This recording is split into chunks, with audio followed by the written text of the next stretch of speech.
الشیطان الرجیم بسم اللہ الرحمن الرحیم وبہ نستعین وهو خیر المعین صلی اللہ علی سیدنا محمد وآلہ الطاہرین اللہم صل علی محمد وآل محمد وعجل. حضرت نوح علیہ السلام کا موضوع سیرت و تاریخ انبیاء از قرآن و روایات آپ کی خدمت میں بیان کیا جا رہا تھا. تو گزشتہ درس میں ہم نے حضرت نوح علیہ السلام کا ظاہری طور پہ جو حالات زندگی میں سے نسب ہے اس کو ملاحظہ کیا، اور اس دور میں ہم نے دیکھا کہ یہ شرک یا بت پرستی کس طرح سے وجود میں آئی. متعدد نام نوح علیہ السلام کے والد ہوئے ہیں، جن میں سے ایک عبد الغفار ہے، عبد الاعلی ہے، یا اسی طرح سے چند اور دیگر نام ہیں کہ ہم روایت اس حوالے سے پڑھ چکے ہیں. نوح علیہ السلام موجودہ دنیا کے اس نقشے کے مطابق عراق میں رہتے تھے، اور عراق میں بھی کوفہ کی سرزمین بالخصوص یہاں پہ رہا کرتے تھے. آج کے دور میں تو کوفہ کے اور نجف کے وسط سے تقریباً یا اس کے کنارے سے دریائے فرات گزر رہا ہے. اس دور میں دریائے فرات کافی دور تھا، قریب نہیں تھا، اور وسیع اور عریض احاطے کے اوپر مشتمل دریائے فرات تھا. نوح علیہ السلام کے دور میں لوگوں کا جو روزگار یا روزمرہ کی زندگی ہے وہ کھیتی باڑی اور زراعت کے اوپر چلتی تھی. ہر دور میں بعض چیزوں کے اوپر انسان کا زیادہ انحصار رہا ہے، اور اس نے تاج و باور چیزیں بھی اسی پہلو سے وجود دی ہیں. مثلا فرعون کے دور میں احرام مصر ہیں، بڑے بڑے یہ عمارات بنا لیا کرتے تھے اور بڑے بڑے یہ تعمیرات انجام دیتے تھے. نمرود کے دور میں بہت بڑا لشکر اور فوج تھی. فوج کے اعتبار سے نمرود کی جو فوج تھی وہ ایک بڑا لشکر شمار ہوتی تھی. نوح علیہ السلام چونکہ ان سب میں قدیمی ہیں، ان کے دور میں زراعت کا جو پیشہ تھا یہ زیادہ مقبول پیشہ تھا، اور اکثر بیشتر لوگ اسی سے وابستہ تھے. اور زراعت کی جو ترقی اور زراعت کے حوالے سے جو زمین کی آباد کاری ہے، اس قوم نے کی کم ہی کسی قوم کی نظیر اس طرح سے ملتی ہے، کیونکہ اس خطے میں بارشیں بھی خوب ہوتی تھیں، اس خطے میں پیداوار بھی خوب ہوتی تھی، اور لوگوں کے پاس زراعت اور بھیڑ بکریوں کی وجہ سے اموال اور مال بھی موجود تھا. حضرت نوح علیہ السلام کے حوالے سے ہم نے یہ چند نکات سابقہ درس میں بھی پڑھے. آج ہم حضرت نوح علیہ السلام کی شخصیت کہ قرآن کریم کے تناظر میں ان کی کیسی شخصیت ہے اس کو ملاحظہ کریں گے. جیسا کہ آپ نے سابقہ درس میں دیکھا کہ اسرائیلیات موجود ہیں کتابوں کے اندر، حتیٰ کہ احادیث میں بھی اس طریقے سے ایسی روایتیں آ گئی ہیں کہ جن سے پاک اور منزہ انبیاء علیہ السلام یقیناً و یقیناً ہیں، یعنی وہ حدیث اپنے طور پہ درست حدیث نہیں ہے. اس کا ایک نمونہ آپ سابقاً پڑھ چکے ہیں. اسی لیے سید مرتضیٰ علم الہدا رحمۃ اللہ علیہ نے یہ ضرورت محسوس کی کہ تنزیہ الانبیاء والائمہ کے موضوع پر ایک کتاب لکھی جائے، کیونکہ شیعہ سنی دونوں کتب میں ایسی باتیں موجود تھیں احادیث اور تاریخ کے اوراق میں کہ جن سے انبیاء و ائمہ علیہ السلام یقیناً و یقیناً مبرہ اور پاک اور منزہ ہیں. لہذا انہوں نے کتاب کا نام ہی پاک اور منزہ ہونا رکھا. تنزیہ یعنی پاک اور منزہ، تنزیہ الانبیاء والائمہ یعنی انبیاء و ائمہ ان تہمتوں سے پاک اور منزہ ہیں کہ جو بعض اوقات لوگ جو ہیں ان کے اوپر یہ تہمتیں لگاتے ہیں. آیات سے بعض اوقات ایسے مطالب لے آتے ہیں اور پھر قرآنی آیات میں متشابہات سے استفادہ کرتے ہوئے انبیاء کی شخصیت کو داغدار کرتے ہیں. تو سید مرتضیٰ علم الہدا نے پہلی کتاب عالم اسلام میں، اس سے پہلے کسی اہل سنت شیعہ کسی نے بھی اس موضوع کے اوپر قلم نہیں اٹھایا تھا. سید مرتضیٰ علم الہدا 5ویں صدی ہجری کے معروف ترین شیعہ اصولی فقیہ اور متکلم ہیں، اور رئیس الشیعہ اپنے دور میں رہے ہیں شیخ مفید رحمۃ اللہ علیہ کے بعد. تو انہوں نے تنزیہ الانبیاء والائمہ کتاب لکھی. 1901 میں ترجمہ ہوئی تھی لیکن وہ دوبارہ چھپی نہیں. یہ کتاب عربی میں ہے، معروف ترین کتابوں میں سے، اور اب بھی اپنے اس موضوع کے اوپر یہ ایک نادر اور ایک بہترین نایاب کتاب شمار ہوتی ہے کہ ابھی بھی ویسا قلم کوئی نہیں اٹھا سکا جیسا آج سے تقریباً 1000 سال پہلے سید مرزا علم الہدا نے اس موضوع کے اوپر قلم اٹھایا۔ لہذا قبل اس کے کہ ہم حضرت نوح علیہ السلام کے واقعات میں داخل ہوں، ہمارے لیے ضروری ہے کہ نوح علیہ السلام کی اس شخصیت کی معرفت حاصل کریں جو قرآن کریم نے بیان کی ہے، کیونکہ اگر ہم نے ان کی اس شخصیت کو نہ پہچانا تو اصل ہدف بھی رہ جائے گا، کیونکہ سیرت انبیاء علیہ السلام اور نبوت کے اعتبار سے ان کی نبوت کے اوپر پکا اعتقاد و ایمان قائم کرنا ان کی شخصیت کی معرفت سے گہرے طور پہ مربوط ہے۔ اور نقصان اس کا کیا ہوگا اگر ہم نے قرآن کے تناظر میں نہ پہچانا کہ ہم واقعات میں تمیز نہیں کر سکیں گے کہ آیا یہ واقعات ان کی شخصیت سے صادر ہو سکتا ہے یا نہیں ہو سکتا، آیا یہ واقعہ ہم قبول کریں یا نہ کریں۔ اس لیے قرآن سے مضبوط ترین ماخذ نہیں ہے، قرآن کریم سے معصوم ترین ہمارے پاس کوئی اور منبع ہاتھ میں نہیں ہے۔ ہاں اگر خود ذات امام معصوم ہوتی بلا شک و شبہ ان سے بہترین ہمارے پاس منبع اور ماخذ موجود نہیں ہے، کیونکہ نبی صلی اللہ علیہ وسلم 2 چیزوں کو چھوڑ کے امت میں گئے تھے، ایک ذات قرآن ہے اور ایک ذات اہل بیت علیہ السلام ہے۔ اس لیے علماء نے قول امام میں اور ذات امام میں فرق کیا ہے۔ اصل حجیت جسے حاصل ہے وہ ذات امام کو ہے، اور ذات امام کی بنیاد پر قول امام کو حجیت حاصل ہے۔ اگر ذات امام کو ہی حجت ہم قبول نہ کریں تو قول امام کو بھی حجت تسلیم نہیں کیا جائے گا۔ اس لیے اس اعتبار سے ذات امام اصل کی حیثیت رکھتی ہے کہ نبی صلی اللہ علیہ وسلم نے امت میں ان 2 چیزوں کو برقرار کیا کہ ان کی طرف رجوع کرو۔ اور ہم نے بھی موضوع یہ رکھا ہے کہ سیرت و تاریخ انبیاء از قرآن و حدیث۔ آئے ہم ایک آیت، کیونکہ آیات آپ نے ملاحظہ کیا کہ 28 صورتوں میں نوح علیہ السلام کا تذکرہ ہے، ہم یقیناً آیات کی تفسیر کے ذیل میں اس موضوع کو نہیں لے کے چل سکتے، لیکن ہم آیات کو سے استفادہ کریں گے ان کی شخصیت کی معرفت کے لیے۔ ہم سورہ یونس سے ہی استفادہ کرتے ہیں، سورہ یونس آیت نمبر 71، اس میں ارشاد باری تعالیٰ ہوتا ہے، کیونکہ آیات ہمارے پاس متعدد ہیں کہ اللہ سبحانہ و تعالیٰ نے نوح علیہ السلام کو مرسل رسول کے طور پہ بھیجا، ارسال فرمایا۔ نمبر 2، آیات میں واضح طور پہ وارد ہوا ہے کہ اللہ سبحانہ و تعالیٰ نے وحی کی نوح علیہ السلام کی طرف۔ نمبر 3، نوح علیہ السلام کی نام پر پوری سورہ موجود ہے۔ نمبر 4، امت کی ہدایت اور تا قیامت آنے والے بشر کی رہنمائی کے لیے اللہ تعالیٰ نے نوح علیہ السلام کی شخصیت کو خصوصی طور پہ انتخاب کیا اور امت کے سامنے ان کے واقعات کو پیش کر کے ہدایت کی۔ یہ وہ نکات ہیں کہ جو سرسری طور پہ ہر شخص قرآن کریم کی آیات کو مد نظر رکھتے ہوئے جان سکتا ہے۔ اس آیت کریمہ میں جو آپ کی خدمت میں ذکر کی جا رہی ہے، ایک اور اعتبار سے نوح علیہ السلام کی شخصیت سامنے آ رہی ہے، اور وہ قرآن کی آیت ہے وَاتْلُ عَلَيْهِمْ نَبَأَ نُوحٍ وَاتْلُ عَلَيْهِمْ نَبَأَ نُوحٍ۔ اے رسول ان لوگوں کے اوپر آپ نوح علیہ السلام کی خبر کو تلاوت کریں، بتائیں لوگوں کو نوح علیہ السلام کا۔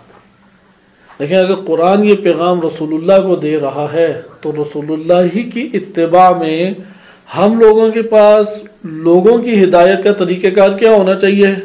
نبأ نوح علیہ السلام کے واقعات لوگوں کو سنائیں، منبر سے بیان ہونے چاہیے، نوح علیہ السلام کے واقعات سنا کے ہدایت کی طرف لانا چاہیے۔ اور یہ ہمیں سیرت ائمہ اطہار علیہ السلام میں واضح طور پہ نظر آتا ہے کہ انشاءاللہ تعالی آج آپ کی خدمت میں روایات پیش کی جائیں گی تو اس سے آپ کے لیے یہ مزید آشکار ہو جائے گا کہ ائمہ اطہار علیہ السلام نوح علیہ السلام کی شخصیت اور ان کی قوم کے اندر جو واقعات ہوئے اس کو اپنے شیعوں کو بیان کر کے شیعوں کی رہنمائی فرماتے تھے۔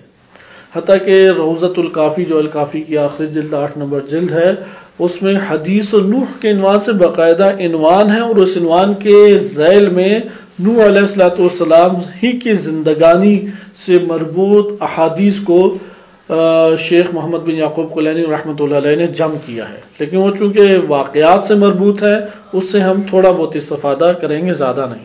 آئیں یہاں پہ آپ نے پہلے حصے کو دیکھا وَاتْلُ عَلَيْهِمْ نَبَأَ نُوحٍ، نوح علیہ السلام کے واقعات کو بیان کریں۔ اذ قال لقومہ، اس وقت کو یاد کریں کہ جب نوح علیہ السلام نے اپنی قوم کو کہا، یعنی یہاں پہ ہمارے لیے یہ والی باتیں تو بہت آشکار ہیں، چونکہ سابقہ درس میں ہم خصوصیات پڑھ چکے ہیں۔ ہم ہر درس میں قرآن سے ایک جداگانہ خصوصیت مطالعہ کریں گے نوح علیہ السلام کی۔ مثلا نوح علیہ السلام رسول ہیں، نبی ہیں، نوح علیہ السلام کے اوپر وحی اللہ تعالیٰ نے کی، نوح علیہ السلام کے نام کے اوپر اللہ نے سورہ رکھی، یہ تو ہم سابقاً پڑھ چکے ہیں۔ آج ہم جو پڑھ رہے ہیں وہ ایک اور پہلو ہے، اور وہ پہلو یہ ہے کہ نوح علیہ السلام نے کیسے اپنی قوم کے ساتھ جرت اور شجاعت اور بہادری سے مبارزہ کیا۔ کوئی نا امید ہونے والی شخصیت نہیں ہے، کوئی گھبرانے والی شخصیت نہیں ہے، کوئی اپنے ہدف اور مقصد سے پیچھے ہٹنے والی شخصیت نہیں ہے۔ قوم کے اندر ایک راہبر، ایک رہنما، اور پوری کی پوری قوم میں جرت کے ساتھ بات کرنے والے، اور جرت کا جو مظاہرہ نوح علیہ السلام میں نظر آتا ہے، کم ہی قرآن کریم نے کسی اور شخصیت کے بارے میں اس طرح سے واضح طور پہ بیان کیا ہے۔ لہذا فرمایا نوح علیہ السلام نے اپنی قوم کو، یا قومی، اے میری قوم، ان کان کبر علیکم مقامی، اگر تم لوگوں کے اوپر میرا یہ مقام نبوت بڑا گراں گزرتا ہے، کیونکہ نوح علیہ السلام اپنے آپ کو مافوق بتاتے تھے کہ تم سارے میری اطاعت کرو، کیونکہ پوچھتے تھے اچھا نبی کیا ہے، تو یقیناً انبیاء علیہ السلام نے اپنا تعارف کرایا کہ میں نے حکم دینا ہے، تم نے اطاعت کرنی ہے، اور میں یہ حکم اللہ کی جانب سے دوں گا، اور تم لوگوں کو میرے اوپر نبوت پر بھی ایمان لانا ضروری ہے اور میری اطاعت کرنا بھی ضروری ہے۔ لہذا قومیں تو قبول نہیں کرتی تھی کہ تم تو ہم جیسے ہی تھے ہمارے قوم اور قبیلے کے اندر، یعنی تم تو میرے وہی کزن ہو یار جس سے میں بچپن میں اتنے گپ شپ لگاتا تھا، تم تو فلاں وہی بندے ہو کہ سارے مل کے تمہارے ساتھ بھی کھیل کود کرتے اور مذاق اڑایا کرتے تھے۔ تو انبیاء علیہ السلام کو اسی میں سے اللہ تعالیٰ نے چنا، باہر سے تو نہیں ہے۔ وہ یہ کہتے تھے کہ اگر تم نبی ہو تو پھر فرشتے آتے ہوئے دکھاؤ، کوئی ایسی چیز دکھاؤ جس سے ہمیں پتہ لگے تم نبی ہو۔ تو انبیاء علیہ السلام کو اللہ نے اس طرح رکھا نہیں ہے۔ یہ انبیاء کے بارے میں بہتر طور پہ جاننے کے لیے خطبہ قاصعہ امام علی علیہ السلام کا ضرور مطالعہ کریں، کہ اگر اللہ تعالیٰ انبیاء علیہ السلام کو دنیا کے بڑے بڑے وسائل دے دیتا ہے، خطبہ قاصعہ میں یہ درج ہے، یہ انشاءاللہ تکرار ہوتا رہے گا، کیونکہ ہر نبی کے ساتھ یہ ایک معاملہ ہوا ہے۔ ان کی قوم نے ان کو اپنا جیسا ظاہری طور پہ بشر دیکھ کے ان کا انکار کیا کہ یار یہ تو ہماری طرح ہی کھاتا پیتا بھی ہے، بازاروں پہ چلتا بھی ہے، اور اس کا بھی مذاق اڑایا جاتا ہے، یہ اپنے مد مقابل کو بعض اوقات غالب آ جاتا ہے اور زخمی کر جاتے ہیں، مار جاتے ہیں، قتل ہو جاتے ہیں، تو یہ نبی کیسے نبی ہیں؟ تو خطبہ قاصعہ میں امیر المومنین علیہ السلام اشارہ فرماتے ہیں، کہتے ہیں کہ اگر اللہ تعالیٰ موسیٰ اور ہارون کے ساتھ یہ کرتا کہ انہیں سونے اور ہیرے جواہرات کے خزانے دے دیتا، بہترین ان کا لباس ہوتا، کیسے کسی اور کے پاس ایسا لباس نہیں ہے، باغات اور خوبصورت گلستان ان کے ہاتھ میں ہوتے، اور زمرد اور پتہ نہیں کیا کیا طرح کے چیزیں خزانے ان کے پاس ہوتے، اور پھر وہ نبوت کا دعویٰ کرتے، تو کسی کو شک گزرتا یہ نبی تھے، یا سارے فوراً سر تسلیم خم کر لیتے؟ اس لیے امام نے فرمایا کہ پھر تو دلوں میں شک ہی نہ ہوتا۔ شک کی آزمائش سے اللہ نے بندے کو آزمانا تھا۔ اللہ نے ان کا اس لیے پھٹے پرانے کپڑوں کے ساتھ فرعون کے پاس آئے۔ حضرت موسیٰ و ہارون عصا پکڑا ہوا تھا، دو بندے تھے، فرعون تخت پہ بیٹھا ہوا ہے، سارے درباری ساتھ ہے، بڑی سی اس کی فوج ہے، شان و شوکت کے ساتھ اس کا محل چمکتا دمکتا ہے، تو کہا کہ ہمیں اللہ نے بھیجا ہے تمہاری طرف۔ تو اس نے تو کہے لگائے کہ اگر تمہیں اللہ نے بھیجا ہوتا تو ایسی حالت میں تمہیں رکھتا؟ تم جس رب کو کہتے ہو کہ وہ دونوں جہانوں کا مالک ہے، اور آسمان اور زمین اور ہر شے اس کی ہے، اور ساری خلقت اس کی ملکیت ہے، اور اس نے خلق سب کو کیا ہے، تو وہ تمہیں دو پھٹے پرانے کپڑے دے گا بس؟ کھانے کے لیے روٹی تمہارے پاس نہیں ہے، تمہارا جسم بوسیدہ ہو رہا ہے، بالوں میں خاک پڑی ہوئی ہے، لباس تمہارا بوسیدہ ہے، اور ایک عصا پکڑ کے آ رہے ہو، اور بندے بھی تمہارے اوپر ایمان لانے والے ایک سے اوپر نہیں ہیں، تو یہ کیسے اللہ کے نبی ہیں؟ تو وہاں پہ حکمت بیان کی کہ اگر اللہ تعالیٰ ان کو اس طرح سے نہ قوم کو آزماتا اور سارے کے سارے وسائل دنیا دے دیتا تو کسی کے دل میں شک بھی نہ پیدا ہوتا۔ اللہ نے شک سے آزمایا قوموں کو۔ اس لیے نوح علیہ السلام کے ساتھ بھی یہی تھا کہ ان کان کبر علیکم مقامی، اگر میرا یہ مقام اور منزلت تمہارے اوپر بڑا گراں ہے، وَتَذْكِيرِي بِآيَاتِ اللَّهِ، اور میں اللہ تعالیٰ کی آیات جو تمہیں یاد دہانی کراتا رہتا ہوں ہدایت دینے کے لیے، یہ تمہیں ہضم نہیں ہوتی، فَعَلَى اللَّهِ تَوَكَّلْتُ، تو پھر میں تو تم سے ہوں بے نیاز، مجھے تو تمہاری کوئی ضرورت، کسی قسم کی ضرورت نہیں ہے، میں فقط اور فقط اللہ پہ توکل کرتا ہوں، مجھے نہ تم سے مال چاہیے، نہ تم سے کوئی داد چاہیے، نہ تم لوگوں سے کچھ اور چاہیے، کچھ بھی نہیں تمہیں اس سے چاہیے، علیہ توکلت، فاجمعوا، تم اگر یہ چاہتے ہو کہ میں رک جاؤں، میں تو نہیں رکنے والا، میرا کام تو یہی ہے کہ میں تبلیغات کرتا رہوں، میرا کام یہی ہے کہ میں تمہیں اللہ کی طرف بلاتا رہوں، دعوت دوں، اپنی نبوت اور رسالت کی طرف دعوت دوں اور اطاعت کراؤں،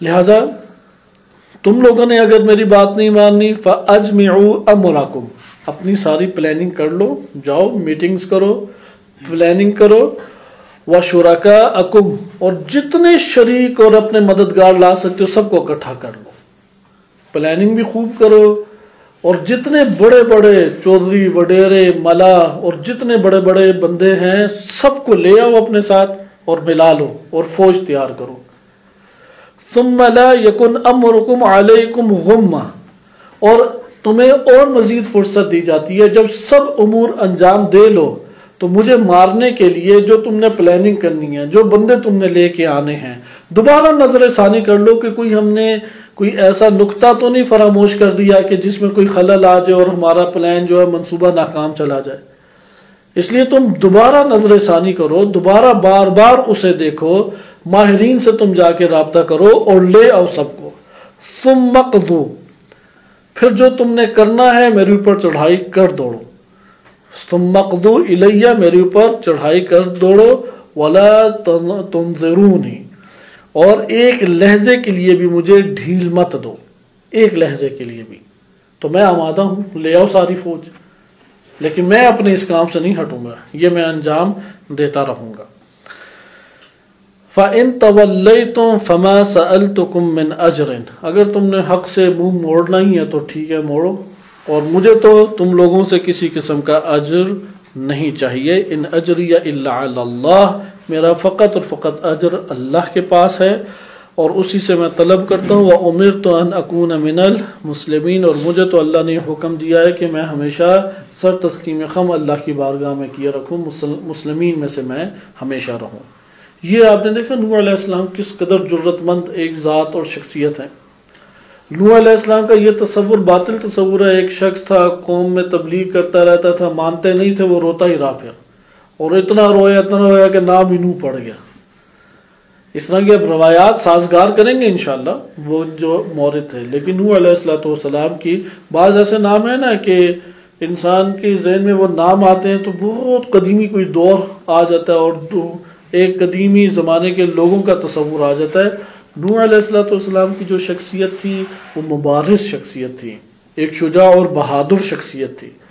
یہ ہمارے پاس پہلو تھا، یعنی شجاعت کا پہلو آپ نے ملاحظہ کیا کہ قوم سے انہوں نے دو باتوں کو واضح آشکار بیان کیا۔ نمبر ایک، اگر تم لوگوں کو میرا یہ مقام نبوت رسالت بڑا بھاری لگتا ہے اور جو میں اللہ کی آیات سنا کے تمہیں ہدایت کرتا ہوں اور اللہ کی یاد دلاتا ہوں، یہ تمہارے لیے کوئی قابل قبول نہیں ہے، بڑا بوجھ ہے، تو میں تو یہ کام نہیں چھوڑ سکتا۔ فَأَجْمِعُوا أَمْرَكُمْ، تم اپنے امور کو جم کرو، ساری پلاننگ کر لو، وَشُرَكَاءَكُمْ، اور اپنے شریکوں کو لے آؤ، اپنے مددگاروں کو لے آؤ، اور ایسی پلاننگ کرو کہ تمہیں بعد میں افسوس نہ رہے کہ یار یہ کر لیتے تو یہ بھی ہو جاتا، وہ کر لیتے تو یہ بھی ہو جاتا۔ ثُمَّ اقْضُوا إِلَيَّ، اور پھر میرے اوپر چڑھ دوڑو، میں علیہ توکل، تو میں اللہ پہ توکل کرتا ہوں، میرے ساتھ اللہ ہے، تم پوری دنیا کا اپنا ساز و سامان لے کے آ جاؤ۔ یہ پہلی چیز بیان کی قوم کے اندر۔ دوسری قوم کے اندر یہ بات بیان کی کہ مجھے تم سے ایک ذرہ اجر نہیں چاہیے۔ یہ تبلیغات کا انداز ہے، لوگوں کو کہیں کہ ہمیں آپ سے نہیں چاہیے کچھ، ہم آپ کے محتاج نہیں ہیں، یہ آپ اپنے پاس ہی رکھیں۔ مفتی جعفر حسین صاحب کے بارے میں بیان کیا جاتا ہے، ایک دن وہ مجلس کے لیے گئے تو شہر سے باہر لوگ استقبال کے لیے آئے ہوئے تھے، تو وہ مجلس میں اب ان کی یہ ہے اعلیٰ ظرفی، قوی شخصیات اس طرح ہوتی ہیں، بعض نے اپنا پروٹوکول کروانا بندے بھیجتے ہیں۔ مفتی جعفر حسین رحمۃ اللہ علیہ کیونکہ انبیاء اور ائمہ علیہ السلام کی سیرت سے انہوں نے اخذ کیا، وہ آرام سے رکشے میں بیٹھے اور سفر یعنی اڈے سے اترے، مثلا وہ لاہور سے گجرانوالہ مثلا گئے ہیں تو لوگ باہر تک ان کا استقبال کرنے آئے ہیں، اور پھر وہ جو گھر ہے یا امام بارگاہ یا مسجد ہے اس کے باہر بھی استقبال کے لیے آئے ہوئے ہیں۔ وہ آرام سے اڈے سے اترے، لوگوں کے ذہن میں تھا قائد آ رہے ہیں تو گاڑی شاڑی گارڈ اور یہ ساری چیزیں ہوں گی، افراد ہوں گے۔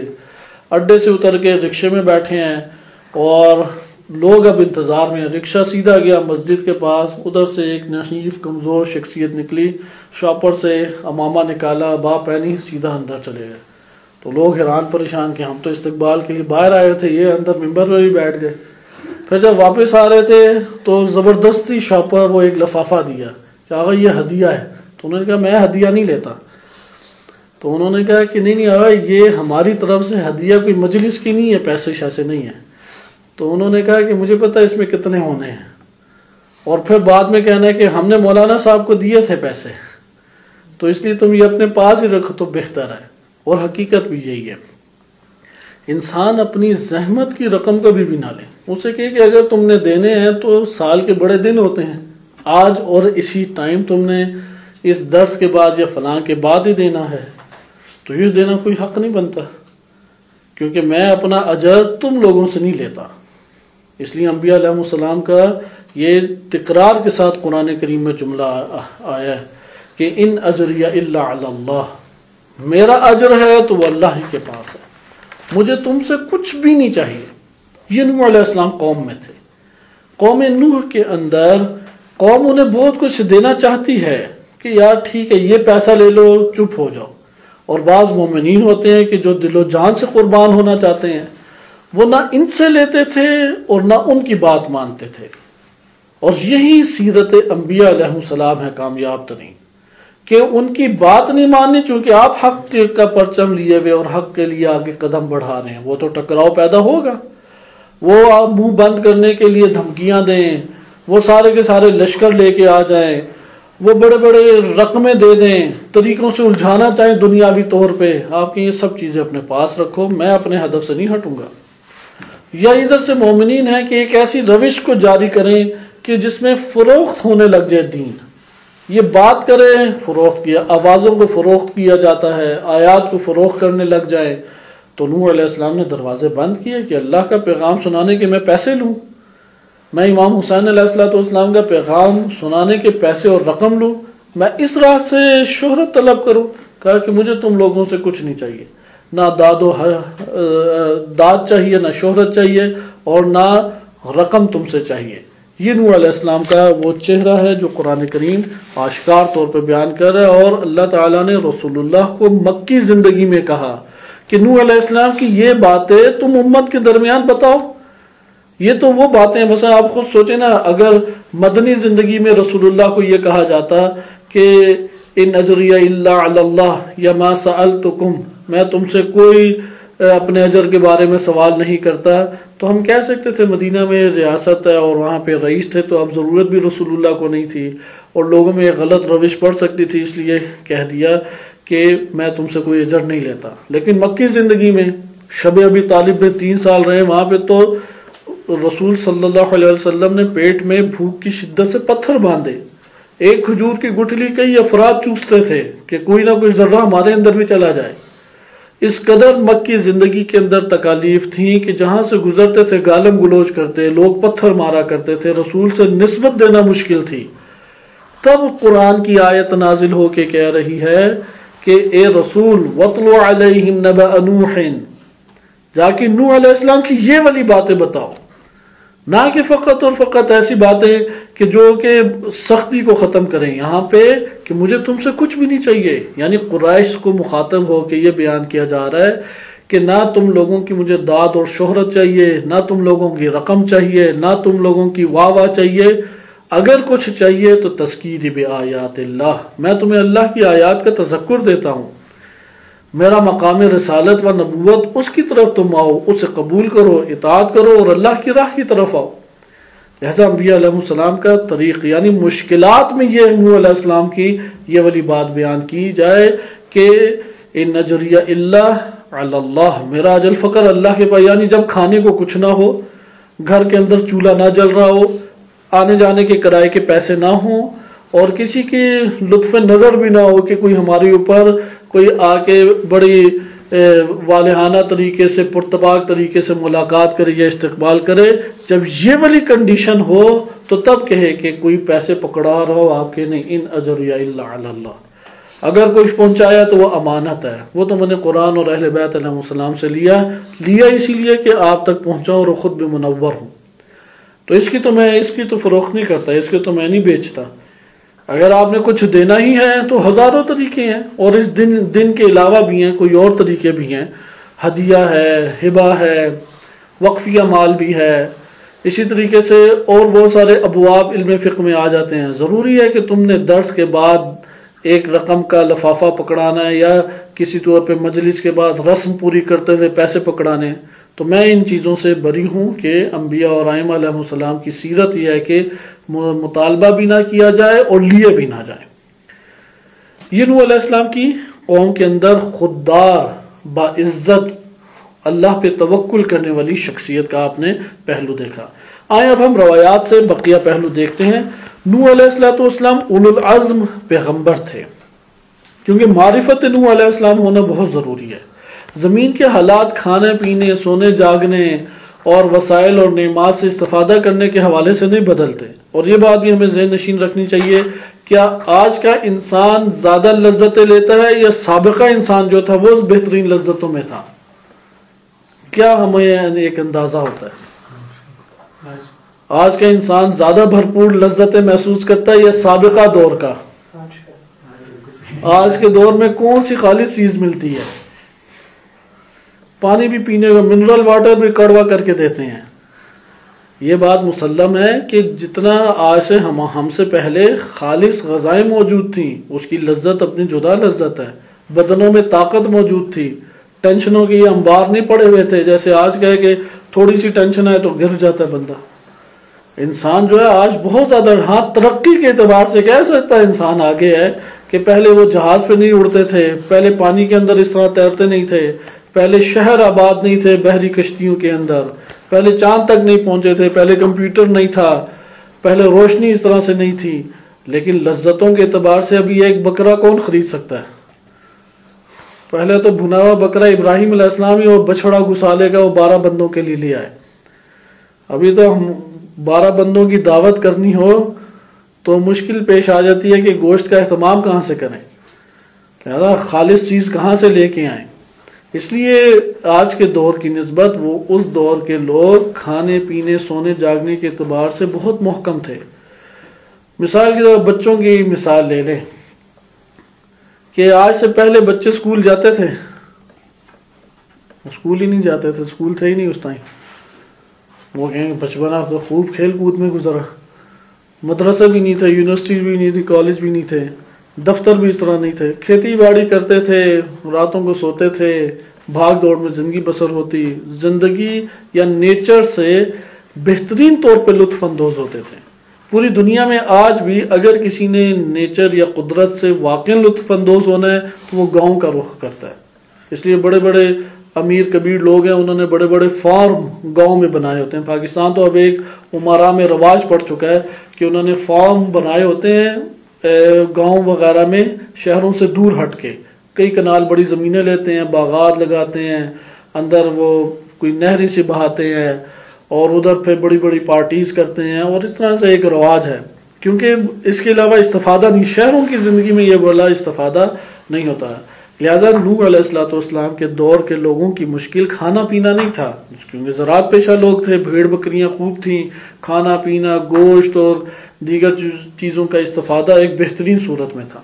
مشکل کہاں پہ تھی؟ سب سے پہلی مشکل ان کی وہ بت پرستی تھی، اور ہم سابقہ درس میں پڑھ چکے ہیں کہ ان کی بت پرستی کس قدر شدید تھی. اور ایک روایت بھی ہمارے پاس اس حوالے سے موجود ہے جس میں امام علیہ الصلوۃ والسلام فرماتے ہیں کہ نوح علیہ السلام سے پہلے ہی یہ انحراف آ چکا تھا، قوم کے اندر انحراف جو ہے وہ پہلے ہی آ چکا تھا. الکافی میں ایک روایت وارد ہوئی ہے، اس روایت کا صرف وہ حصہ آپ کی خدمت میں ذکر کر دیا جاتا ہے کہ جس میں اس انحراف کا ذکر ہے کہ امام معصوم سے روایت منقول ہے کہ قرآن کی آیت ہے کہ وَقَانَ النَّاسُ أُمَّةً وَاحِدَةً.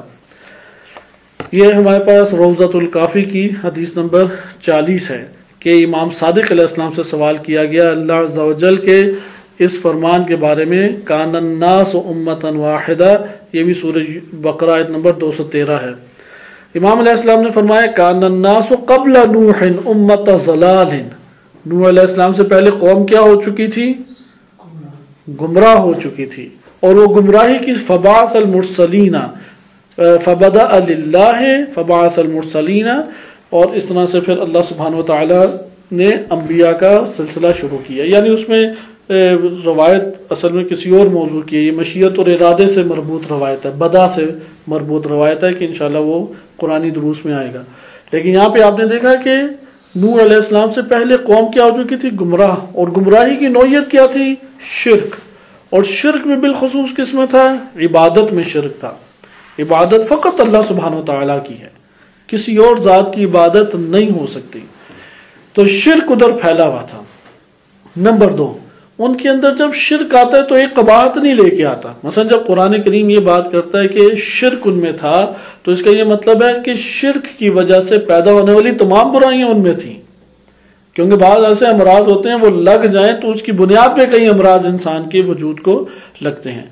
اس مورد میں وہ چونکہ کھاتے پیتے لوگ تھے، غربت اور فقر اتنا زیادہ نہیں تھا، آل اولاد بھی تھی، تو نوح علیہ السلام کی بات کو قبول کرنا آسان نہیں تھا ان لوگوں کے لیے. اس لیے نوح علیہ السلام کو بہت صبر کرنا پڑا، بہت زیادہ صبر.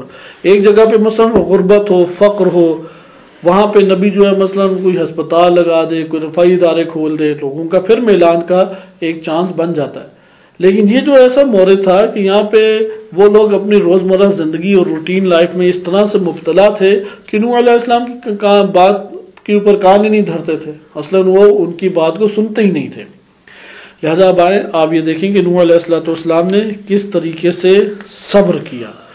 یہ جو صبر کے بارے میں ہم نے تیزی سے اگلے درس میں بھی روایت پڑھی، لیکن یہ ایک اور پہلو ہے نوح علیہ السلام کا جسے اللہ تعالیٰ نے جدا کر کے بیان کیا ہے. کیونکہ ہمیں پہلے ابتدائی درسوں میں نوح علیہ السلام کی شخصیت کی معرفت ضروری ہے. نبی ہیں اور رسول ہیں، وحی ان پر ہوتی ہے، اور اسی طرح ابھی آپ نے دیکھ لیا انتہائی جرت مند، غیرت مند و باعزت خوددار شخصیت ہے. ایک ذرہ کسی کی کمائی کے اوپر وہ بھروسہ نہیں کرتے. ادھر ایک سوال پیدا ہوتا ہے کہ اچھا اگر وہ بھروسہ نہیں کرتے تو کھاتے پیتے کہاں سے تھے؟ کہ انشاءاللہ یہ روایت بھی ابھی آپ کے سامنے آئے گی کہ روایت میں واضح طور پہ آئے کہ حضرت نوح علیہ السلام نجار تھے، بڑائی تھے. بڑائی کہتے ہیں درختوں کو لکڑی کاٹ کے چیزیں بنانا پھر اسے فروخت کرنا. بعض جگہوں پہ آیا کمہار تھے. کمہار کہتے ہیں کہ مٹی سے برتن وغیرہ بنا کے اسے فروخت کرنا.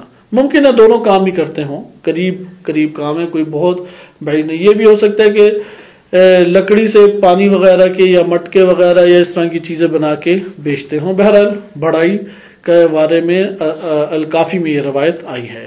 اس لیے خودداری کا یہ عالم تھا کہ انہوں نے کبھی کسی سے مانگ کے یا کبھی کسی کی محتاجی کے ساتھ زندگی بسر نہیں کی.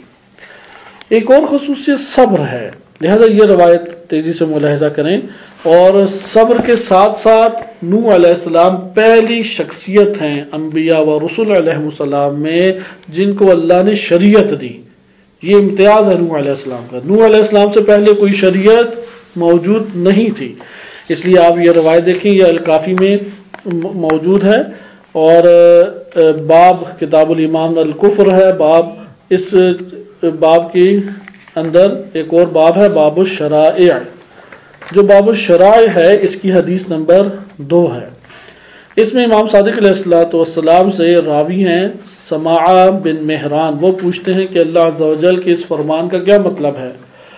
فاصبر کما صبر اولو العزم من الرسل، اس آیت کا کیا مطلب ہے؟ اس طرح سے صبر کریں جیسے اولو العزم پیغمبروں نے صبر کیا، یعنی صاحب شریعت ہیں۔ تو ادھر اولو العزم پیغمبر کا مطلب بیان کیا، قال نوح و ابراہیم و موسیٰ و عیسیٰ و محمد صلی اللہ علیہ وآلہ وعلیہم، کہ یہ شخص ہستیاں، جو 5 ہستیاں ہیں، یہ اولو العزم نبی اور رسول ہیں۔ تو قل تو کیف صاروا اولو العزم، کہ یہ اولو العزم کیسے بنے؟ راوی نے سوال کیا، تو امام علیہ الصلوۃ والسلام نے پھر فرمایا لأن نوحا بعث بکتاب و شریعت، کتاب اور صحف تو پہلے بھی تھے، ادریس علیہ السلام کے ہم پڑھ چکے ہیں، صحف پہلے آئے ہیں، لیکن شریعت پہلی کب آئی ہے؟ حضرت نوح علیہ السلام کے۔ حضرت نوح علیہ السلام سے پہلے شریعت موجود نہیں تھی، لہذا بعث بکتاب و شریعت، نوح علیہ السلام کو کتاب بھی اللہ نے دی اور شریعت بھی دی، یعنی وہ ہستی کہ ان سے پہلے کوئی نبی اس درجے کے اوپر نہیں تھا کہ اسے شریعت دی جائے۔ نوح علیہ السلام پہلی وہ شخصیت ہیں۔ وَكُلُّ مَنْ جَاءَ بَعْدَ نُوحٍ أَخَذَ بِكِتَابِ نُوحٍ وَشَرِيعَتِهِ وَمِنْهَاجِهِ، اور پھر نوح علیہ السلام کے بعد جو بھی آیا اس نے نوح علیہ السلام کی کتاب اور نوح علیہ السلام کی شریعت اور نوح علیہ السلام کا ہی طور طریقہ اختیار کیا، جیسے آج نبی صلی اللہ علیہ وسلم کے سب نے طور طریقے اختیار کیے ہوئے ہیں۔ کتاب قرآن رسول اللہ پہ نازل ہوئی، شریعت محمدی رسول اللہ کے اوپر آئی، اور سنت رسول منہاج اور راہ اور طریق وہ رسول اللہ سے لیتے ہیں۔ تو نوح علیہ السلام کے بعد جتنے بھی نبی آئے ہیں وہ سب کس پر چلتے رہے؟ نوح علیہ السلام کی بات۔ مثلا حضرت ہود علیہ السلام آئے، ہود علیہ السلام کوئی کتاب لے کے نہیں آئے، کتاب کون سی تھی؟ نوح علیہ السلام کی چلتی تھی۔ ہود علیہ السلام کی ہیں، وہ اس کتاب کو سمجھانے والے ہیں، اس کی باتوں کو اور تعلیمات کو زندہ کرنے والے ہیں، اس کے قوانین کو رائج کرنے والے ہیں۔ شریعت کون سی تھی؟ نوح علیہ السلام کی۔ منہج اور طریق اور راہ اور روش کیا تھی؟ نوح علیہ السلام کی۔ یہاں تک کہ وہ حدیث طویل ہے کہ وہ بات نبی صلی اللہ علیہ وسلم کے اوپر ختم ہوتی ہے، اور اس کا ہم حصہ سابقہ دروس میں بھی پڑھ چکے ہیں۔ اس روایت سے ہمیں 2 باتیں پتہ لگیں۔ ایک بات تو یہ ہے کہ نوح علیہ السلام انتہائی صابر ہستی تھے، انتہائی صبر کرنے والی شخصیت تھی، اور دوسری بات ہمیں اس سے یہ پتہ لگی کہ نوح علیہ السلام پہلی شخصیت ہیں کہ جنہیں اللہ سبحانہ وتعالیٰ نے شریعت دی، اور ان کے منہج کو بقیہ انبیاء کے لیے بھی اتباع کرنے والا منہج اور راہ اور طریق قرار دیا۔ ہمارے ہاں بعض روایات میں وارد ہوا ہے کہ اللہ سبحانہ وتعالیٰ نے جتنے نبوت اور رسالت کو چلایا ہے اس کا مدار صرف 5 شخصیات کے گرد ہے۔ یہ اولو العزم کا معنی ہے، یعنی 5 ایسے انبیاء و رسول ہیں کہ ان کو کہتے ہیں دارت الرحا، چکی گھومتی ہے نا، اس کا ایک مرکز ہوتا ہے۔ 5 انبیاء ہیں کہ جتنے انبیاء اور رسول آئے ہیں، کیونکہ ہمیں تو اکثر کا نہیں پتہ، قرآن نے بھی بیان کیا کہ بعض کے قصص آپ کو بیان کیے گئے، بقیہ بعض کے نہیں بیان کیے گئے۔ تو جتنے بھی انبیاء اور رسول دنیا کے کسی بھی کونے پہ آئے ہوں، ان کا اصل محور کون تھا؟ یہ 5 تھے۔ ان 5 کے گرد چکی گھومتی رہی، نبوت اور رسالت، کتاب اور شریعت ان 5 کے گرد گھومتی رہی۔ یعنی سب سے پہلے نوح علیہ السلام آئے، نوح علیہ السلام کا کہاں پہ کون نبی آیا ہمیں نہیں پتا، لیکن جو بھی آیا اس نے کتاب، اس نے شریعت اور اس نے منہاج راہ اور طریق کس کا اختیار کیا؟ نوح علیہ السلام۔ یعنی ادھر چلتا ہی آج رسول اللہ صلی اللہ علیہ وسلم کا نام چلتا ہے، اس دور میں کس کا نام چلتا تھا؟ بعد میں نوح علیہ السلام کے، نوح علیہ السلام نے یہ فرمایا، نوح علیہ السلام کے اوپر یہ شریعت نازل ہوئی، ان کی شریعت میں یہ بیان ہے۔ حضرت نوح علیہ السلام کی شریعت قائم دائم رہی یہاں تک کہ ابراہیم علیہ السلام آ گئے۔ ابراہیم علیہ السلام پھر ان کی کتاب، ان کی شریعت اور ان کا منہج چلتا رہا۔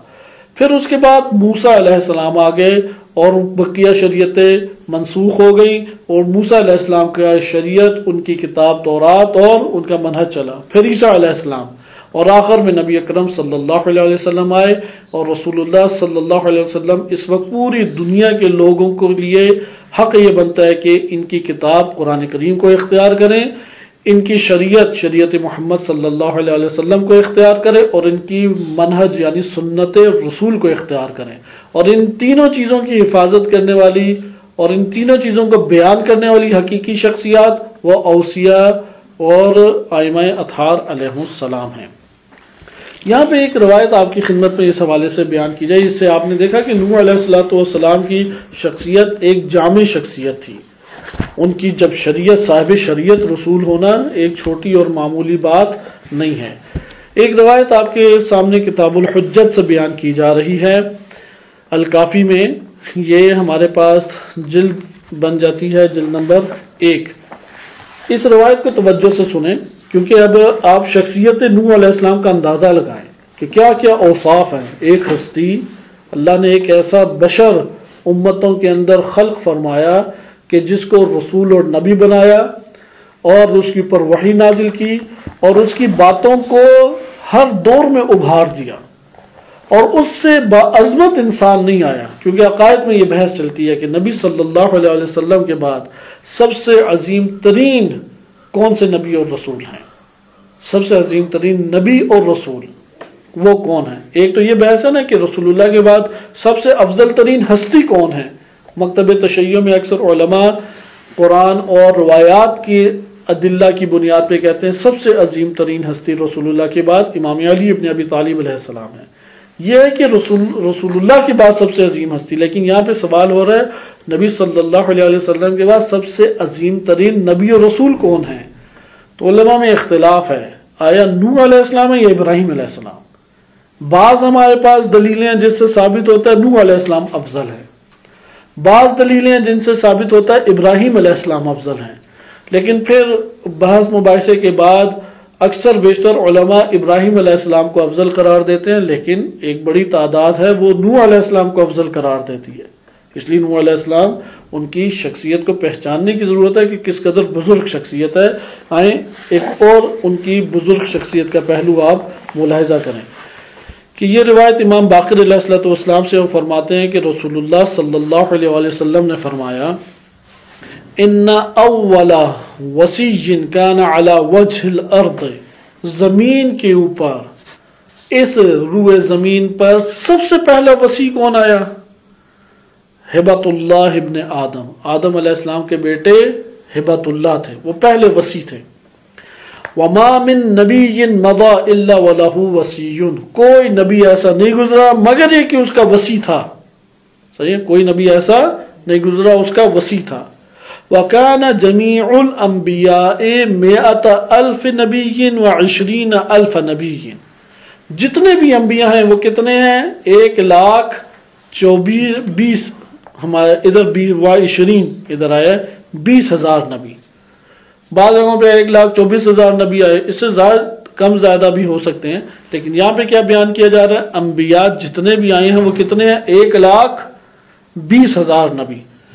منہم 5 اولو العزم، ان میں سے 5 ایسے ہیں کہ جو اولو العزم ہیں، 5 ایسے ہیں کہ جو اولو العزم ہیں۔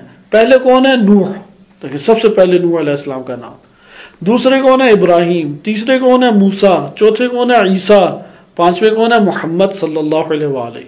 پھر آگے فرماتے ہیں وَإِنَّ عَلِي بْنَ أَبِي طَالِبْ كَانَ هِبَةَ اللَّهِ لِمُحَمَّدٍ، امام علی علیہ السلام رسول اللہ کے ہبۃ اللہ ہیں اور وہ اوصیاء کے علم کے وارث ہیں۔ پھر امام علی علیہ السلام کے کچھ فضائل ادھر بیان کیے گئے ہیں۔ یہ آپ نے ملاحظہ کیا کہ حضرت نوح علیہ السلام وہ شخصیت ہیں کہ جن کو اولو العزم اللہ سبحانہ وتعالی نے قرار دیا، اور انبیاء علیہ السلام نے اس پہلو کو بار بار اجاگر کیا۔ اور ہمارے پاس بعض ایسی روایات ہیں کہ جس میں بیان کیا گیا کہ جتنے انبیاء ہیں وہ آ کے، مثلا آپ یہ کہیں کہ 1,20,000 انبیاء ہیں، یہ 1,20,000 انبیاء یہ کس کے گرد گھوم رہے ہیں؟ ان 5 کے گرد گھوم رہے ہیں۔ دنیا میں کئی جگہوں پہ تعلیمات الہیہ کی سب تعلیمات آ کے کن پہ ختم ہو رہی ہیں؟ ان 5 کی پر ختم ہو رہی ہے۔ نوح علیہ السلام کے علم کی بلندی کے حوالے سے ایک روایت ملاحظہ کریں کہ اس میں، اور انشاءاللہ اس کے بعد ہم ان کی شخصی واقعات کی طرف منتقل ہوں گے، کیونکہ قصص کے جو کتابیں ہیں اس میں یہ والی روایات مذکور نہیں ہیں۔ حضرت نوح علیہ السلام کے بارے میں ایک روایت جلد نمبر 1 الکافی میں ہی امام صادق علیہ السلام سے وارد ہوئی ہے، اور ہم نے یہ سابقہ درس میں بھی پڑھی تھی، لیکن اس میں اہمیت کی حامل یہ چیز ہے، اللہ سبحانہ وتعالی نے جتنے بھی علوم اس دنیا میں نازل کیے ہیں، جتنے بھی علوم، ان کے بارے میں وارد ہوا ہے کہ وہ 73 حرف ہیں۔ کتنے حرف ہیں؟ اب یہ ایک کوڈ ہے، 73 حرف کیا ہے؟ ایک رمز ہے، ایک کوڈ ہے، تفصیل نہیں اس کی پتہ کہ کیا ہے وہ۔ مثلا روایت اس سے سابقہ جو روایت جو میں پڑھ رہا ہوں وہ حدیث نمبر 2 ہے۔ حدیث نمبر 1 میں امام باقر علیہ السلام فرماتے ہیں ان اسم اللہ العظم علی 73 حرفا، اسم اعظم کتنے حروف ہیں؟ 73 حروف۔ یہ جو 73 حروف ہیں، 73 حروف ہیں، یہ 73 حروف میں سب کا سب علم ہے، 73 حروف میں ہی یہ علم ہے۔ یہ کوڈ اصل میں علم الہی کی طرف اشارہ کرتا ہے۔ اللہ تعالیٰ نے جیسے آیت الکرسی میں بھی ارشاد باری تعالیٰ ہوتا ہے وَلَا يُحِيطُونَ بِشَيْءٍ مِّنْ عِلْمِهِ إِلَّا بِمَا شَاءَ، کہ اللہ کے علم کا کوئی احاطہ نہیں کر سکتا سوائے اتنی مقدار کے جتنا اللہ نے چاہا ہے۔ اب اللہ تعالیٰ نے یقیناً انبیاء علیہ السلام کو بہت وسیع علم دیا، ہم نہیں جان سکتے، ہم یہ کوڈ کی زبان میں ائمہ علیہ السلام سے استفادہ کرتے ہوئے بات کر سکتے ہیں، ورنہ ہم کوئی محدود کرنے والے ان کے علم کو نہیں ہیں۔ یہ پتہ اللہ کے مقابلے میں محدود ہے۔ روایات کا نچوڑ یہ ہے کہ ان 73 حروف میں سے 72 اللہ نے تقسیم کیے ہیں، ایک کی خبر کسی کو نہیں دی۔ وہ اسم اعظم مخزون مکنون ہے، جیسے کہ وہ دعائے سریع الاجابہ آپ نے ملاحظہ کی، اس کی پہلی لائن میں بھی یہی لکھا ہوا ہے۔ اسے اسم مستأثر بھی کہتے ہیں، اور یہ بہت بڑا راز ہے، یعنی یہ جو 73واں حرف ہے یا یہ جو اسم مخزون مکنون ہے، یہ نبی صلی اللہ علیہ وسلم اور ائمہ اہل بیت علیہ السلام سے بھی اللہ سبحانہ وتعالی نے مخفی رکھا ہے، اس کی خبر کسی کو بھی نہیں ہے۔ بالفاظ دیگر 73 حروف میں سے 72 اللہ نے تقسیم کیے، وہ 73 اس قدر وسیع ہے کہ ممکن ہے 72 ہی کے اوپر وہ غلبہ رکھتا ہو۔ یہ اب 73 حروف 72 میں جس کے پاس عدد زیادہ ہوگا وہ اتنا ہی علوم میں زیادہ کامل تر ہوگا۔ تو یہاں پہ وارد ہوا ہے وَأُوتِيَ نُوحٌ 15 حرفاً، اللہ سبحانہ وتعالیٰ نے اسم اعظم کے 73 حروف میں سے 15 جو حرف ہیں وہ نوح علیہ السلام کو اللہ سبحانہ وتعالیٰ نے عطا کیے ہیں۔ اس سے ہمیں حضرت نوح علیہ السلام کے وسیع و عریض علم کے ہونے کی بھی خبر ہو جاتی ہے، اور اس سے پتہ لگا کہ نوح علیہ السلام کی ایک عظمت کی ایک وجہ وہ ان حروف کی بنیاد پہ بھی ہے۔ مثلا حضرت موسیٰ علیہ السلام کو ان کی نسبت کم علوم دیے گئے کہ آپ اس روایت کو تھوڑا سا آگے ملاحظہ کریں کہ اس میں لکھا ہوا ہے کہ اللہ سبحانہ وتعالی نے نبی اکرم صلی اللہ علیہ وسلم کو تمام کے تمام حروف کی عطا کیے جو اللہ نے عطا کرنے تھے، یعنی اعطی محمد 72 حرفا، اللہ نے 73 حروف میں سے 72 محمد صلی اللہ علیہ وسلم کو عطا کیے، وحجب عنہ حرف واحد، اور ایک حرف حجاب میں رکھا، پوشیدہ اور مخفی رکھا رسول اللہ سے بھی، اور وہ جو ایک ہے وہی فاصل ہے رسول اللہ اور اللہ سبحانہ وتعالیٰ کے درمیان۔ اللہ کی ذات چونکہ لامحدود ہے، اب وہ ایک حرف کتنا وسیع ہے اس کی خبر کسی کو نہیں، وہ ایک حرف میں کیا ہے یہ رسول اللہ کی کو بھی خبر نہیں۔ بقیہ اللہ نے جتنے دینے تھے کہ اللہ بما شاء، وہ اللہ نے رسول اللہ صلی اللہ علیہ وسلم کو دیے، اور رسول اللہ نے وہ سب کے سب حروف ائمہ اہل بیت علیہ السلام کو عنایت فرمائے۔ اسی طرح وارد ہوا ہے کہ اوتی موسیٰ 4 احرف، موسیٰ علیہ السلام کو کتنے حروف دیے؟ صرف 4۔ اسی طرح ابراہیم علیہ السلام کو 8 احرف، 8۔ اب نوح علیہ السلام کے پاس کتنے تھے؟ 15، چونکہ 15 تھے اس لیے فوقیت ادھر مل گئی۔ اسی طریقے سے عیسیٰ علیہ السلام کو بھی اللہ سبحانہ وتعالیٰ نے دیے۔ اس روایت کے مطابق آدم علیہ السلام کو 25 حرف دیے اللہ تعالیٰ نے، اس لیے آدم علیہ السلام کی شخصیت چھوٹی شخصیت نہیں ہے، انشاءاللہ اس کی شخصیت کے بارے میں ہم تفصیل سے بعد میں پڑھیں گے۔ ہمارے پاس ایک روایت موجود ہے نوح علیہ السلام ہی کے بارے میں، اور وہ ہے الکافی میں آخری باب ہے۔ بعض باتیں جو بکھری ہوئی ہیں ہم پوری روایت نہیں لیتے۔ ایک روضۃ الکافی، چونکہ الکافی کا آخری حصہ ہے تو اس میں انہوں نے وہ حدیثیں جمع کی جو پہلی 7 جلدوں میں کسی عنوان کے تحت نہیں آتی تھی۔ ایک انہوں نے شیخ محمد بن یعقوب کلینی نے ٹاپک یا عنوان باندھا ہے حدیث و آدم مع الشجرہ، درخت کے ساتھ آدم علیہ السلام نے درخت کے ساتھ جو واقعہ ہے اس کے بارے میں روایتیں اکٹھی کی ہیں۔ اسی طرح ایک نوح علیہ السلام کے بارے میں روایتیں، عنوان باندھا ہی حدیث و نوح ہے، اس کا نام ہی حدیث نوح ہے چیپٹر کا نام، اور اس کے ماتحت پر حدیثیں ہیں۔ آدم علیہ السلام کے بارے میں جو روایتیں ہیں اس میں جو نوح علیہ السلام کا تذکرہ ہے وہ میں آپ کے سامنے مختصر طور پہ بیان کر دیتا ہوں۔ اس میں امام معصوم علیہ السلام فرماتے ہیں کہ آدم علیہ السلام نے خبر دی تھی نوح علیہ السلام کی۔ آدم علیہ السلام کے بعض بڑے خوبصورت واقعات بھی ہیں، انشاءاللہ اس کو ہم بعد میں دیکھیں گے۔ ان میں سے ایک یہ ہے کہ فقال وبشر آدم بنوح، آدم علیہ السلام نے بیان کیا نوح آئے گا، میری اولاد سے ایک میرا بیٹا نوح آئے گا۔ فقال ان اللہ تبارک و تعالی باعث نبیا، کہ اللہ تبارک و تعالی ایک نبی بھیجے گا، اسمہ نوح، اس کا نام نوح ہوگا، وانہ یدعو الی اللہ عز ذکرہ، اللہ عز ذکرہ کی طرف وہ لوگوں کو دعوت دے گا، ویکذبہ قومہ، اور اس کی قوم اس کو جھٹلائے گی، فیہلکہم اللہ بالطوفان، اور اللہ اس قوم کو طوفان سے ہلاک کرے گا۔ وَكَانَ بَيْنَ آدَمَ وَبَيْنَ نُوحٍ عَشَرَةُ آبَاءِ انبیاء وَأَوْصِیَاء كُلُّهُمْ، نوح آدم علیہ السلام اور نوح علیہ السلام کے درمیان کتنے انبیاء اور اوصیاء گزرے؟ 10 اوصیاء اور 10 جو ہیں وہ انبیاء گزرے۔ یہ اتنا حصہ تھا، آگے کا پھر ایک اور آگے حصہ ملاحظہ کریں، بقیہ آدم علیہ السلام کے بارے میں ہی ہے، لیکن آپ نے ادھر دیکھا کہ اس سے ہمیں پتہ لگ گیا آدم اور نوح علیہ السلام کے درمیان کتنے انبیاء آئے۔ نوح علیہ السلام کے بارے میں پھر ہے وَكَانَ مِن بَيْنِ آدم وَنُوحٍ مِنَ الْأَنْبِيَاءِ مُسْتَخْفِينَ، کہتے ہیں آدم اور نوح کے درمیان کتنے ہی نبی آئے جنہیں اللہ نے مخفی رکھا۔ وَلِذَلِكَ خَفِيَ ذِكْرُهُمْ فِي الْقُرْآنِ، چونکہ اللہ نے ان نبیوں کو ہی پوشیدہ رکھا تھا، اشکار ہی نہیں کیا، کیونکہ مخفی انبیاء بھی بہت سے آئے ہیں کہ ان کو پوشیدہ اللہ تعالیٰ نے رکھا تھا، اس لیے قرآن میں بھی اللہ نے ان کا ذکر پوشیدہ رکھا۔ فَلَمْ يُسَمَّوْا كَمَا سُمِّيَ مَنِ اسْتَعْلَنَ مِنَ الْأَنْبِيَاءِ صَلَوَاتُ اللَّهِ عَلَيْهِمْ أَجْمَعِينَ، کہ امام فرماتے ہیں کہ اللہ نے ان کا نام بھی نہیں لیا جس طرح سے جن انبیاء کو اعلانیہ طور پہ اللہ نے آشکار کیا اور قومیں انہیں پہچانتی تھی، ان کے نام اللہ نے اعلانیہ طور پہ بیان کیے۔ وَهُوَ قَوْلُ اللَّهِ عَزَّ وَجَلَ، اور یہ اللہ عز و جل کے فرمان کی تفسیر ہے۔ وَرُسُلًا قَدْ قَصَصْنَاهُمْ عَلَيْكَ مِن قَبْلُ، آپ سے پہلے جو رسول گزرے ہیں ہم نے اس کے قصص آپ کو بیان کیے۔ وَرُسُلًا لَمْ نَقْصُصْهُمْ عَلَيْكَ، کہ یہ سورۃ النساء نمبر 164 ہے، اور بعض ایسے گزرے ہیں کہ ہم نے ان کے آپ کے سامنے واقعات یا قصص کو ذکر نہیں کیا۔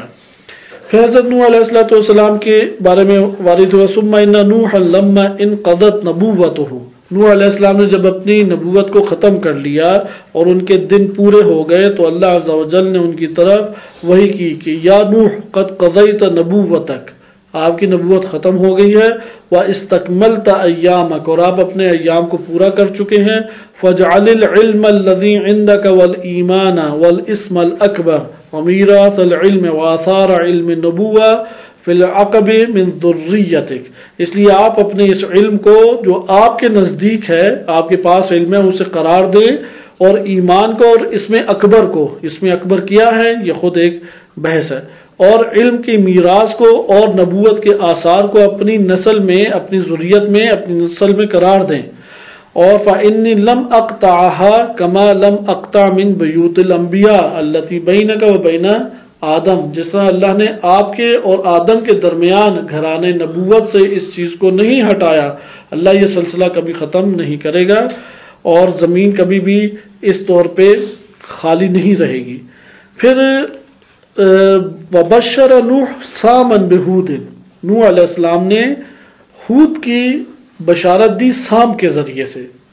فَكَانَ فِيمَا بَيْنَ نُوحٍ وَهُودٍ مِنَ الْأَنْبِيَاءِ، ہود علیہ السلام اور نوح علیہ السلام کے درمیان کئی انبیاء گزرے، لیکن سام کو بتایا اور سام نے کہا کہ میرا ایک بیٹا آئے گا وہ ہود ہے اور اسے اللہ تعالیٰ نے مبعوث کیا ہے۔ یہ ہمارے پاس ایک بیان تھا جس سے ہمیں یہ پتہ لگا کہ حضرت نوح علیہ السلام کی ایک یہ خصوصیت بھی تھی کہ ان کی نسل میں نبوت چلی اور اللہ تعالیٰ کے حکم سے چلی، اور اللہ سبحانہ وتعالیٰ نے ان کے جتنے علوم دیے تھے وہ انہوں نے اپنی آگے نسل میں منتقل کیے۔ آخری ایک چیز کہ اس کے بعد انشاءاللہ ہم اپنی گفتگو ختم کرتے ہیں کہ امام علیہ السلام کی روایت ہے، اور اسی کتاب الروضہ سے ہم زیادہ تر حصہ پڑھیں گے بھی واقعات کا، جو حدیث النوح میں ہے۔ حدیث النوح میں ہی امام معصوم فرماتے ہیں وَكَانَ نُوحُ رَجُلًا نَجَّارًا، نوح علیہ السلام کیا تھے؟ ایک بڑائی تھے۔ فَجَعَلَهُ اللَّهُ عَزَّ وَجَلَّ نَبِيًّا، پھر اللہ عز و جل نے انہیں نبی بنایا، وَانْتَجَبَهُ، اور انہیں چن لیا، وَنُوحُ أَوَّلُ مَنْ عَمِلَ سَفِينَةً تَجْرِي عَلَى ظَهْرِ الْمَاءِ، نوح علیہ السلام پہلی شخصیت ہے جنہوں نے پانی کے اوپر کشتی کو چلایا۔ اس سے پہلے عمل کشتی بنانے کا عمل بھی نہیں ہوتا تھا، اور کشتیاں اس طور پہ چلتی بھی نہیں تھیں۔ وصلی اللہ علی سیدنا محمد وآلہ الطاہرین۔